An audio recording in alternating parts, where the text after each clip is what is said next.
Good evening. मैं doctor Avanika, मैं एक आईवीएफ कंसल्टेंट हूँ ज़ीबा सेंटर में।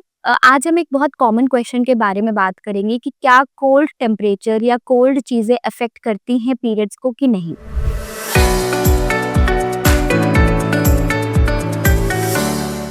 तो ये एक बहुत कॉमन क्वेश्चन है जो ओपीडी में काफ़ी पेशेंट्स पूछते हैं कि क्या हम ठंडा खाएँ या नहीं खाएँ जब पीरियड्स में बहुत पेन होते हैं, या हम बाहर ठंडे के मौसम में जाएँ या नहीं जाएँ, इसको बहुत पीरियड्स पेन होते हैं।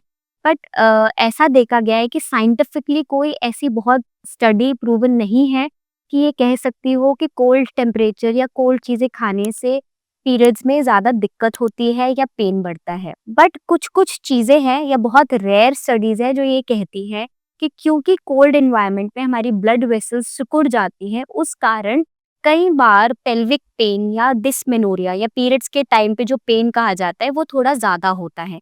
या जब कोई ठंडी चीज़ें ले, आइसक्रीम, कोल्ड ड्रिंक्स या कोई ठंडी चीज़ें खाए, तो जो बॉडी का टेम्परेचर है वो थोड़ा-सा लो चला जाता है, तो थोड़ा-सा हार्मोनल फ्लक्चुएशंस की वजह से कई बार पेशेंट्स को पेन की परसेप्शन ज़्यादा हो जाती है।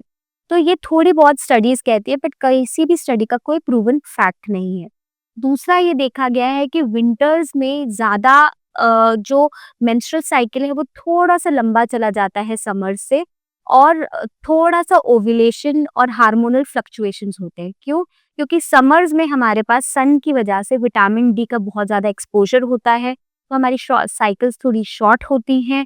हार्मोनल फ्लक्चुएशन मतलब ईस्ट्रोजन के फ्लक्चुएशंस थोड़े से कम होते हैं और साइकिल्स थोड़ी-सी रेगुलर और पेन फ्री होती है।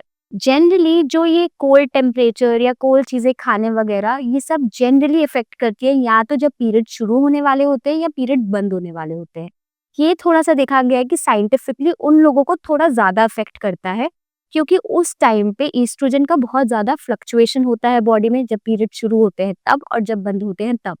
तो कोल्ड परसेप्शन और कोल्ड एनवायरनमेंट या कोल्ड चीज़ें खाने पे उन पेशेंट्स को ज़्यादा हार्मोनल डिसबैलेंस या हॉट फ्लशेस या पेन्स की ज़्यादा समस्याएँ होती हैं।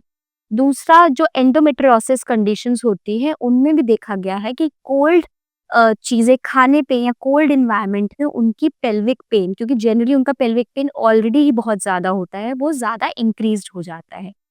स्पेशली आजकल का इतना डेवलप्ड टाइम है कि आइस वाटर बाथ नाम की एक नई चीज़ डेवलप हुई है। उसमें तो कहा जाता है कि आप पूरे टब ऑफ वाटर जिसमें आइस भरी हो, उसके सेशंस दिए जाते हैं, उसके सेंटर्स बने हुए हैं, जिसमें आप एक आइस वाटर बाथ लेते हैं। उसमें काफ़ी हद तक ये देखा गया है कि जितने हार्मोनल इम्बैलेंस हैं या एंडोमेट्रियोसिस है या जितनी मेंस्ट्रुअल इर्रेगुलरिटीज़ हैं, इम्यूनिटी सिस्टम है या जितनी स्ट्रेंथ है बॉडी की, वो काफ़ी हद तक सुधर रही है आइस वाटर बाथ से। तो आई थिंक ये बहुत बड़ा मिथ है, क्योंकि अगर आइस वाटर बाथ इसको ठीक कर सकता है, तो आई डोंट थिंक कि कोल्ड चीज़ें खाने से या कोल्ड एनवायरनमेंट से इसमें ज़्यादा अफ़ेक्ट हो सकता है। Thank you so much.